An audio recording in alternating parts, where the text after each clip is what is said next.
किस्से कुछ कहानियां। अतुल विश्नोई की जुबानी, कुछ किस्से कुछ कहानी। कुछ किस्से कुछ कहानियां में आप सभी का फिर से स्वागत है। दोस्तों, आज मैं आपके लिए नंद किशोर हटवाल जी की कहानी लेकर आया हूं, जिसका शीर्षक है भयमुक्त बुग्याल। आशा है आपको ये रचना पसंद आएगी। तो आइए कहानी शुरू करते हैं। भयमुक्त बुग्याल। ठीक 24 घंटे बाद खोह पर आक्रमण होने वाला था। आक्रमण का संचालन करने वाली समिति के एक मेढ़े ने रणनीति की मुख्य बातें पुनः दोहराईं। खोह की चारों दिशाओं से आकर पहले 3 किलोमीटर बड़ा लंबा घेरा बनेगा। ओक ओक की आवाज होते ही चारों दिशाओं के झुंड अपने नियत स्थान से बाईं ओर को घेरा बनाएंगे, अर्थात नीचे के बड़े पत्थर से बाईं तरफ के टीले को घेरे में लेते हुए ऊपर पालसी धार तक जाएंगे। दाईं तरफ वाला झाड़ियों का झुरमुट घेरे के अंदर आएगा। इस तरह घेरा पुनः पत्थर तक आ जाएगा। घेरा बनने में किसी प्रकार का विलंब और गलती के लिए अग्रिम पंक्ति के मेढ़े जिम्मेवार होंगे। ये घेरा पहले 10 मीटर मोटा बन रहा है। जैसे जैसे हम खोह की ओर बढ़ेंगे और हमारा घेरा आधा किलोमीटर रह जाएगा तो उसकी मोटाई बढ़कर 50 मीटर हो जाएगी। ऐसी स्थिति में यदि भेड़िए खोह से बाहर निकलकर घबराहट में घेरे से उछलकर भागना भी चाहें तो ये 50 मीटर न फांद पाने के कारण हमारे सिर में ही गिरेंगे। ऐसी दशा में उन्हें खोह की ओर वापस फेंके। ध्यान रहे, हमें उन्हें जिंदा पकड़ना है। दूसरी मुख्य बात यह है कि खोह की ओर बढ़ने की गति समान होनी चाहिए। जरा भर आगे पीछे होने से हमारा व्यूह भंग हो सकता है। तीसरी बात, अगर भेड़िए आक्रमण कर दें तो एक एक भेड़िए को कम से कम 100 भेड़ें घेर कर रखें। जहां तक हो जिंदा पकड़ने की कोशिश करें। चौथी बात, यदि भेड़ियों ने पूर्ण रूप से घिरने पर भी आत्मसमर्पण नहीं किया तो प्रशिक्षित मेढ़ों और लगोठों का प्रथम दस्ता खोह में घुसेगा। उस स्थिति में कोई भेड़िया अंदर से बचकर भागने की कोशिश करे तो दूसरे दस्ते की जिम्मेदारी है उसे पकड़ने की। पांचवी बात, यदि खोह से मेढ़ों की फर्र फर्र और लगोठों की सुई सुई की आवाज आए, समझ लो यहां भेड़िए ज्यादा हैं, अतिरिक्त दस्ते की जरूरत है। तीसरा और चौथा दस्ता तुरंत खोह में घुसे। पांचवां छठा दस्ता मुस्तैद रहे। योजना का हर पहलू मजबूत बनाया गया था। किसी प्रकार की चूक की कोई गुंजाइश न थी। दूर के बुग्याल जाकर इस यकायक आक्रमण का कई बार अभ्यास किया जा चुका था। खोह बनाई गई थी। कुछ बकरियां भेड़िया बनी। उन्होंने वो सब किया जो भेड़िए कर सकते हैं। उछले, घुर्राए, दांत मारा, लेकिन आखिर पकड़े ही गए। अभ्यास एक बार नहीं कई बार किया जा चुका था। पूरा घेरने के बाद भेड़ियों को आत्मसमर्पण के लिए कहना था और आत्मसमर्पण न करने की स्थिति में खोह में घुसकर कार्रवाई की योजना थी। इसके लिए ताकतवर मेढ़ों और फुर्तीले लगोठों के 10 दस्ते बनाए गए थे, जिन्हें साल भर तक त्वरित कार्रवाई का प्रशिक्षण दिया गया था। और अब कल वो दिन आन पड़ा जब भेड़ियों को पछाड़कर भेड़ बकरियों को भयमुक्त बुग्याल की प्राप्ति होगी। भेड़ियों को अपने जासूसों से सारी योजना का पता चल गया। भय और आतंक से भेड़ियों की खोह में मुर्दनी छा गई। एक उपाय था कि जान बचाकर भाग चलें, लेकिन इतने सुंदर बुग्याल को छोड़कर भागना उन्हें मरने जैसा पीड़ाजनक लग रहा था। इस बुग्याल की तरफ भेड़ बकरियां बहुत आकर्षित होती थीं। इसके बीच में भेड़ियों की एक बड़ी खोह थी। भेड़ियों को बिना ज्यादा परिश्रम के शिकार मिल जाया करता था, लेकिन अब वे खुद भेड़ बकरियों के शिकार हो जाएंगे। इतनी भेड़ बकरियां, इनका 1000वां हिस्सा भी हमसे लड़ने आए तो हमारी बोटी बोटी न मिलेगी। भेड़ियों की भयग्रस्त उदासी को तोड़ते हुए एक चालबाज भेड़िए ने कहा, एक उपाय है। उपाय क्या है? कि चाल है। यदि चाल कामयाब हुई तो हमें फिर कभी ये खोह छोड़नी नहीं पड़ेगी। पहले से अधिक आराम से हमें भेड़ बकरियां मिला करेंगी और कभी कभी तो स्वयं ही इस खो में आएंगी वे। और भेड़िए ने अपनी चाल बता दी। चाल के अनुसार 3 भेड़ियों ने मेढ़े, लगोठे और भेड़ की खाल पहनी और चुपके से झुंड में मिल गए। पहले तीनों भेड़िए मेढ़े, लगोठों और भेड़ों को अलग अलग कर एक दूसरे से दूर ले गए। भेड़ की खाल पहने भेड़िए ने देखा भेड़ों का मनोबल 7वें आसमान पर था। भेड़ियों की सबसे ज्यादा शिकार भेड़ें ही बनती थीं, इसलिए भयमुक्त बुग्याल की कल्पना मात्र से ही उन्हें आनंद आ रहा था। उसके लिए वे कुछ भी बलिदान करने को तैयार थीं। सब कल की तैयारी में जुटी थीं। उचित मौका देख खाल पहना भेड़िया एक ऊंचे पत्थर पर चढ़ गया और कहने लगा, दोस्तों, कल का दिन सबके लिए मुबारक। भेड़ियों की अंतिम घड़ी आ गई है और हमें कल शाम इसी समय भय मुक्त बुग्याल की प्राप्ति हो जाएगी। लेकिन दोस्तों, किसी भेड़ ने इसके बारे में कुछ सोचा भी है? कैसा सोचना? ये योजना 2 साल में बनकर तैयार हुई है। 10 बार अभ्यास हो चुका है। एक एक पहलू पर 50 बार सोचा जा चुका है। अब फिर कैसा सोचना? मैं योजना की नहीं, अपनी बात कर रहा हूं। हमारी अपनी बात कर रहा हूं, भेड़ों की। हमने ऐसा सोचा है कि इस समूचे युद्ध में भेड़ों की क्या स्थिति है। अलग से भेड़ों की स्थिति के बारे में क्या सोचने की बात कर रहे हो तुम? एक उत्साही भेड़े ने कड़क कर कहा। इसी को कहते हैं भेड़ चाल।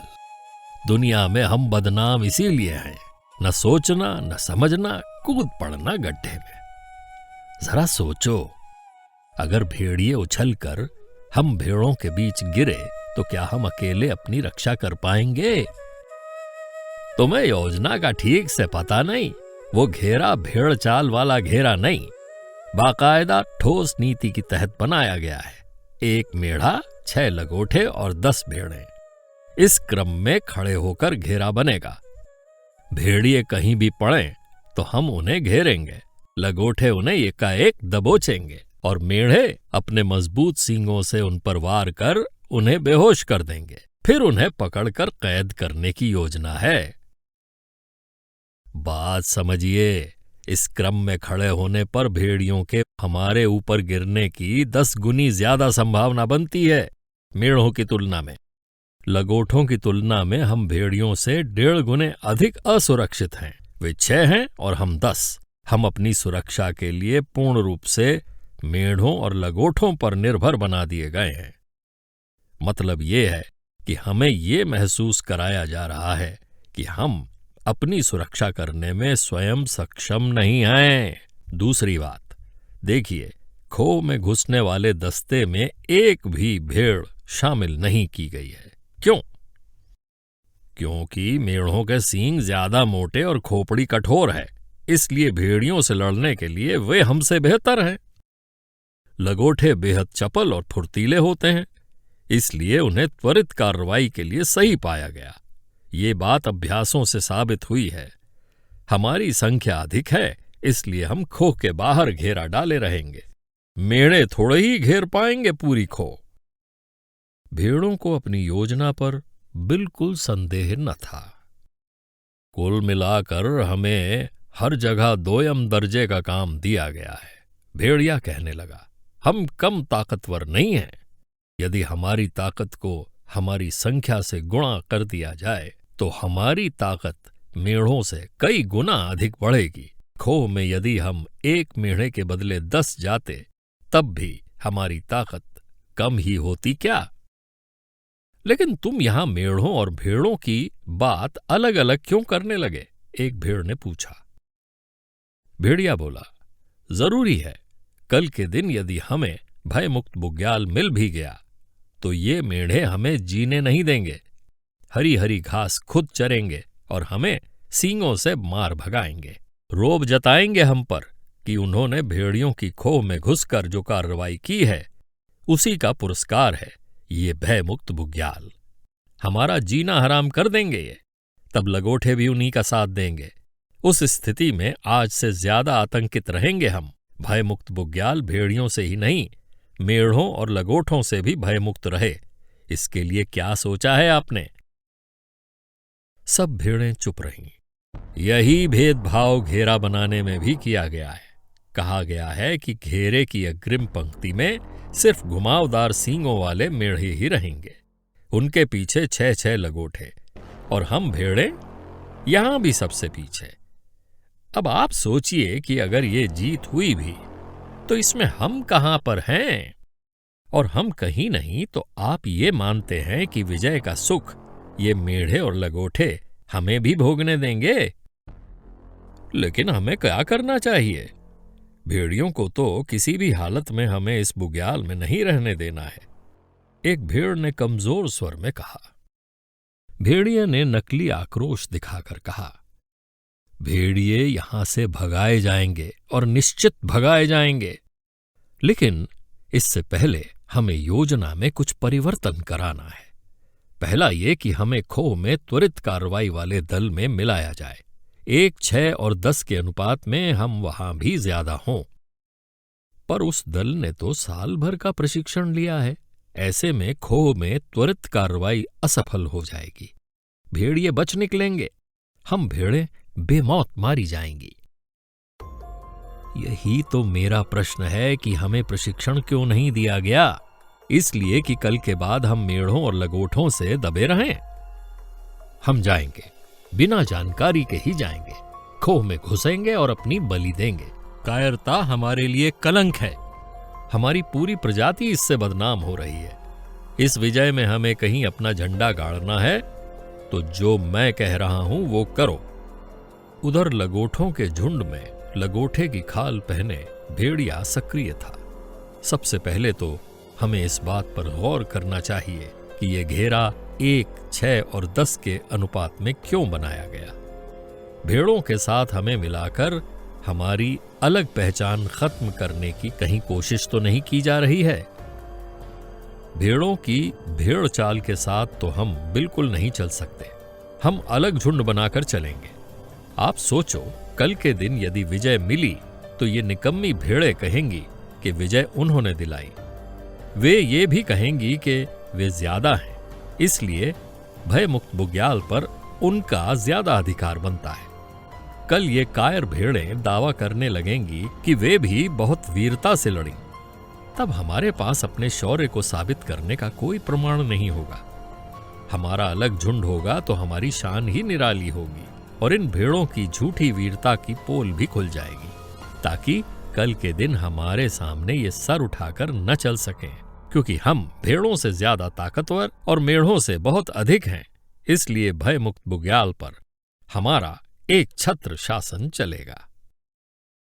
मेढ़े की खाल पहने भेड़िया मेढ़ों से कह रहा था, खो में लड़ेंगे हम और सारी घास चर जाएंगी ये भेड़ें। घेरे में अग्रिम पंक्ति पर लड़ने के लिए हमें खड़ा किया गया है। जरा सोचिए, यदि भेड़ियों की संख्या हमारे अनुमान से ज्यादा हुई और वे हम पर टूट पड़े तो क्या हम बच पाएंगे? ऐन वक्त पर लगोठे और भेड़ें मदद करने से मुकर गए तो एक पल में हम सारे के सारे मारे जाएंगे। इस स्थिति के बारे में भी सोचा है हमने? अगर हम अपना बलिदान कर भेड़िए खदेड़ने में कामयाब हुए भी तो आने वाले समय में इस बुग्याल की घास पर सबका बराबर अधिकार होगा ना? हमें कोई ज्यादा तो नहीं मिलेगा। फिर हमें ज्यादा क्यों लड़ाया जा रहा है? देखना, इन कीड़े मकोड़ों की तरह बेशुमार भेड़ों के कारण भयमुक्त बुग्याल की घास 1 महीने भी नहीं चलेगी। हमें आज ही ये बात उठानी चाहिए कि बुग्याल प्राप्ति के तुरंत बाद वहां की घास का हम में, लगोठों और भेड़ों में बराबर बंटवारा हो। फिर तो हम उस बुग्याल के 1/3 हिस्से में आराम से 6 महीने तक पेट भर सकते हैं। लेकिन भेड़ें इसमें टांग अड़ाएंगी। 1/3 हिस्सा उनको 25 दिन के लिए भी न होगा, एक मेढ़े ने कहा। टांग तो अड़ाएंगी ही वो, मरने के लिए हम और खाने के लिए वो। या तो वे भी अग्रिम पंक्ति में आकर हमारे बराबर लड़ें। देखना, हम यदि इस वक्त नहीं संभले तो भयमुक्त बुग्याल में हमारी दुर्गति होगी। वर्चस्व इन अधिसंख्यक भेड़ों का होगा। ये लगोठे भी उन्हीं की ओर मिल जाएंगे। हमें पूछने वाला कोई नहीं होगा। हमारा बलिदान भुला दिया जाएगा। हमारे घुमावदार सींगों से जलने वाली भेड़ें इनकी शान मटिया मेट कर देंगी। लेकिन हमें भेड़ियों को परास्त कर भयमुक्त बुग्याल तो प्राप्त करना ही है, एक मेढ़े ने कहा। भेड़ियों को भगाना पड़ेगा। भयमुक्त बुग्याल हम अवश्य लेंगे, लेकिन इससे पहले हमें आज ही घास के बंटवारे की बात उठानी होगी। अगर इसके लिए भेड़ें तैयार नहीं होंगी तो हम फिर अलग झुंड बनाकर लड़ेंगे, ताकि उनकी कायरता की पोल खुल जाए। फिर तो हम बलपूर्वक घास का बंटवारा करेंगे और उन्हें अपने चुगान क्षेत्र में नहीं घुसने देंगे। दूसरे दिन जब तीनों झुंड इकट्ठे हुए तो वे एक दूसरे पर तमतमाए हुए थे। हाँ तो दोस्तों, आखिर वो दिन आ गया जबकि हमें अपने शौर्य का प्रदर्शन करना है। ठीक शाम को 5 बजे एकाएक चारों ओर से आकर खोह को घेरना है। इसलिए अब से थोड़ी देर बाद भेड़ बकरियों के दल अपनी अपनी दिशाओं में चल देंगे। युद्ध का संचालन करने वाली समिति के एक लगोठे ने कहा। ठहरो, एक गुस्सैल मेढ़ा चिल्लाकर खड़ा हो गया। घेरे की अग्रिम पंक्ति में सिर्फ हम मेढ़े ही नहीं मरेंगे, बल्कि भेड़ें और लगोठे भी रहेंगे। इस पर एक भेड़ आगे आकर चिल्लाई, और हम खोह में भी जाएंगी। तुम्हारे एक के मुकाबले हम 10 जाएंगी। ये सोच लो, हम तुमसे 10 गुने ज्यादा हैं। तुम 100 गुने भी ज्यादा हो तो क्या कर लेंगे? त्वरित कार्रवाई हेतु प्रशिक्षित एक मेढ़ा अहंकार से बोला। वहां प्रसाद नहीं मिलेगा जो तुम सब हिस्सा लेने आओ। दूसरी भेड़ गुस्से में फुफकारी, प्रसाद तो हम तुम्हें भी चखा सकते हैं। तुमने हमें समझ क्या रखा है? हर जगह पर हमें दबाने की कोशिश की गई है। हमारा अपमान करने का प्रयास किया गया है। इस वाद विवाद के चलते भेड़, लगोठे और मेढ़े अलग अलग झुंड बनाकर खड़े हो गए थे। उस दूसरी भेड़ ने एकाएक भेड़ों के झुंड की ओर अपना मुंह करके गुस्से से लगभग चिल्लाते हुए कहा, बलिदानी साथियों, हमें इन्हें दिखाना है कि हम में कितनी ताकत है। हमें इनकी हेकड़ी झाड़नी होगी। हमारी ताकत हमारी अधिक संख्या है, इसी से ये घबराने लगे हैं। हम अग्रिम पंक्ति पर भी लड़ेंगे और खोह में भी जाएंगे। इस त्वरित कार्रवाई के 4 प्रशिक्षित मेढ़े भेड़ों के बीच कूद पड़े और अपनी खोपड़ी भड़भड़ाकर चिल्लाने लगे, घास का बंटवारे की बात शायद तुमने जान ही ली। इसी से हर जगह मरने के लिए तैयार हो गए हो तुम पेट के टोटी भेड़। कल तक तो कोई बात नहीं की तुमने आगे लड़ने की।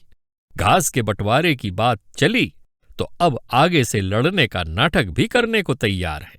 लेकिन कान खोल कर सुन लो, भयमुक्त बुग्याल में घास का बंटवारा होगा। हम अपने 1/3 हिस्से पर किसी पक्षी को चोंच नहीं मारने देंगे। किसी ने हमारे क्षेत्र में घुसने की कोशिश की तो उसका भुर्ता बना देंगे। इतनी सारी भेड़ों के बीच 4 मेढ़ों का इस प्रकार कूद जाना उन्हें बेहद अपमानजनक लगा। मेढ़ों की धमकियों से भेड़ें उत्तेजित हो गईं और जहां एक भेड़ ने मेढ़े को अपनी सींग से धकियाया कि सारी भेड़ें उन 4 मेढ़ों पर पिल पड़ीं। कुछ ही क्षणों में चारों मेढ़े धरती पर गिर पड़े। स्थिति तनावपूर्ण होती जान संचालन समिति ने तुरंत मेढ़ों, लगोठों और भेड़ों को अलग अलग डेरों में भेज दिया। रात को भेड़िए निश्चिंत होकर बाहर निकले और चारों मरे हुए मेढ़ों को खींचकर अपनी खोह में ले गए। इतने हृष्टपुष्ट मेढ़े पहले कभी नहीं खा पाए थे वे। इनके घुमावदार सींगों और मजबूत खोपड़ी के डर से इन्हें दबोचने का साहस ही न होता था भेड़ियों को। दूसरी रात को उन्हें 6 मरी हुई भेड़ें मिलीं। वाह, अब तो लगता है हमें हाथ पांव ही नहीं चलाने पड़ेंगे। भेड़िए उन्हें अपनी खोह की ओर खींचते हुए बोल रहे थे, लेकिन मेढ़ों ने तो इन्हें मार मार कर पिलपिला बना रखा है। भेड़ियों ने मेढ़ों की ताकत का अंदाजा लगाया तो भय के मारे सिहर उठे। जबरदस्त चाल। तारों का शामियाना ओढ़े चांदनी शबाब पर थी। चारों ओर कमल की पंखुड़ी की तरह खड़े पहाड़ और बीच में हरा नीरव बुग्याल। खो अभी थोड़ी दूर थी। मृत भेड़ों की खींचने से आने वाली घिस घिस की आवाज के अलावा सब तरफ शांति थी। पुराने जमाने में ये सिर्फ बकरियां कहलाती थीं। फिर उनसे भेड़ें अलग हुईं कि हम पर ऊन होती है। उन्होंने सबको बकरियां कहलाए जाने पर आपत्ति भी जताई। तभी से वे भेड़ बकरियां कहलाई जाने लगीं। तब भेड़ों से मेढ़े अलग हुए कि हमारे सींग घुमावदार हैं। उधर बकरियों से कठाले अलग हो गए कि हम फुर्तीले हैं। चालबाज भेड़िया उन लाशों का इतिहास सुनाने लगा। तीनों झुंड आक्रमण के अपने अपने कार्यक्रम बनाने लगे। तीनों झुंड अपनी सफलता के प्रति ज्यादा आशान्वित नहीं थे। बस लॉटरी के टिकट खरीदने वाले की तरह वे भी सोचने लगे कि भाग्यवश भेड़िए खुद ही भाग गए या डर गए तो भय मुक्त बुग्याल पर उनका आधिपत्य होगा। भेड़ियों पर विजय हेतु शक्ति, फुर्ती और पर्याप्त लड़ाकुओं की एक साथ आवश्यकता थी। लेकिन ये तीनों ताकतें अब अलग अलग समय में प्रयुक्त होने जा रही थीं। हर प्रकार की पैंतरेबाजी से वाकिफ भेड़िए एक बार में एक ताकत से बखूबी निपट सकते थे। एक बात की गंभीर चिंता तीनों गोठों में समाई रहती कि यदि दूसरा झुंड सफल हुआ तो फिर हमेशा के लिए भयमुक्त बुग्याल में उसका दबदबा रहेगा। ऐसा सोचते सोचते प्रत्येक झुंड ईर्ष्या से जल उठता। ईर्ष्या का परिणाम हुआ कि दूसरे झुंडों के आक्रमण की धार को भोथरी करने की सोच प्रत्येक झुंड के मन में उत्पन्न होने लगी। इसी सोच को दूसरे झुंडों के मन में आने की संभावना से प्रत्येक झुंड अतिरिक्त सजगता दिखाने लगा।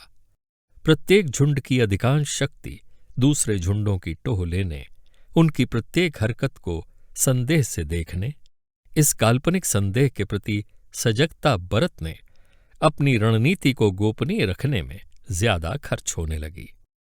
भेड़ियों के बारे में सोचने की किसी को ज्यादा फुर्सत नहीं थी।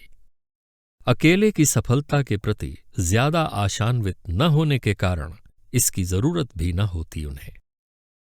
कुछ दिन बाद भेड़ों ने देखा कि लगोठे पूरे बुग्याल के पत्थरों को खोद खोद कर नीचे घाटी में लुढ़का रहे हैं। भेड़ों को ये हरकत अपने खिलाफ सीधे सीधे साजिश लगी।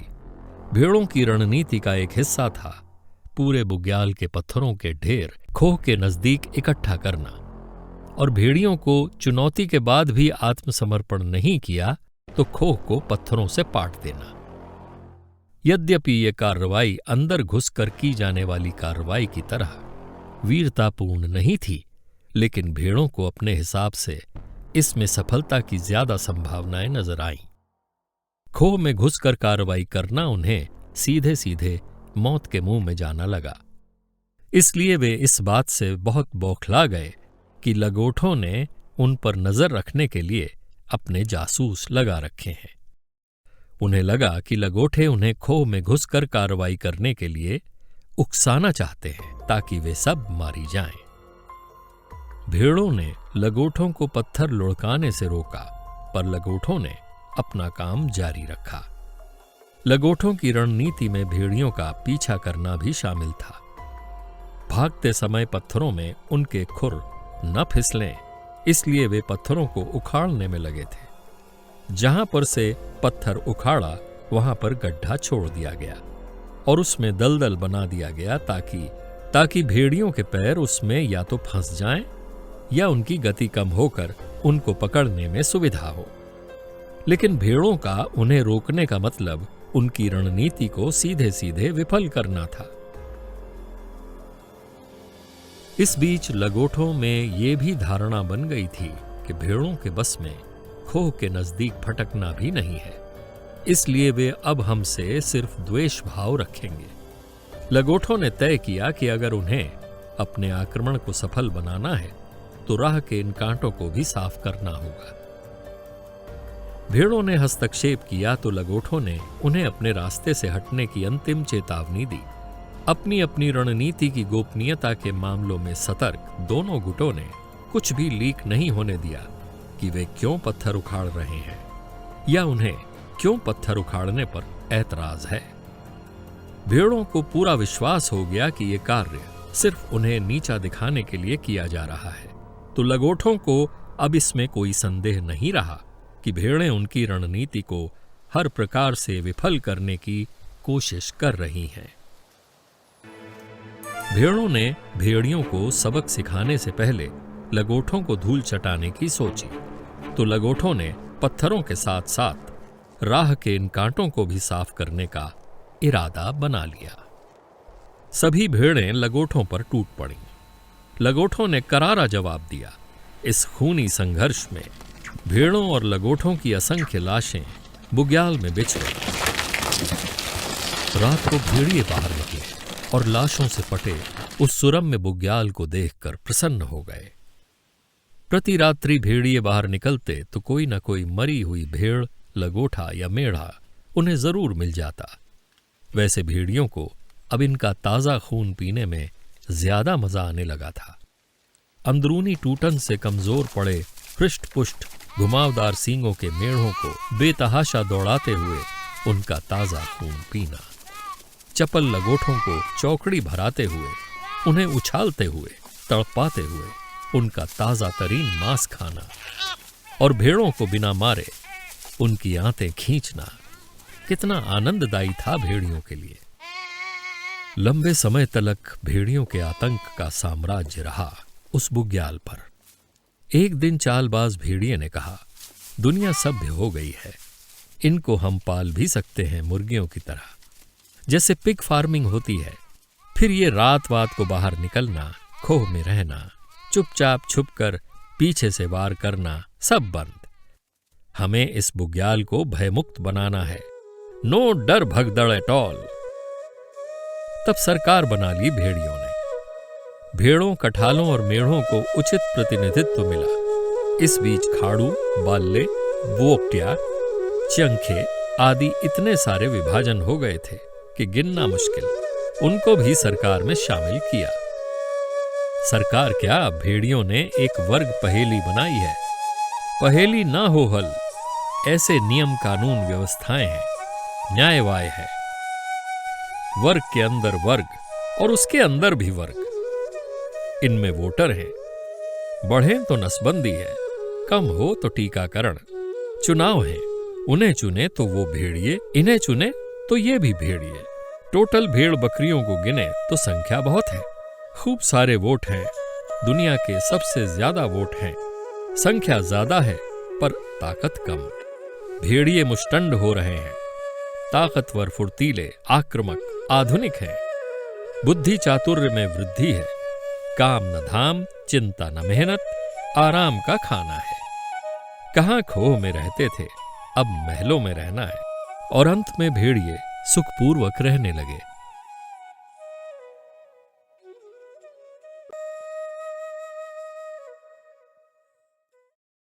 अभी आप सुन रहे थे नंद किशोर हटवाल जी की लिखी हुई कहानी भयमुक्त बुग्याल।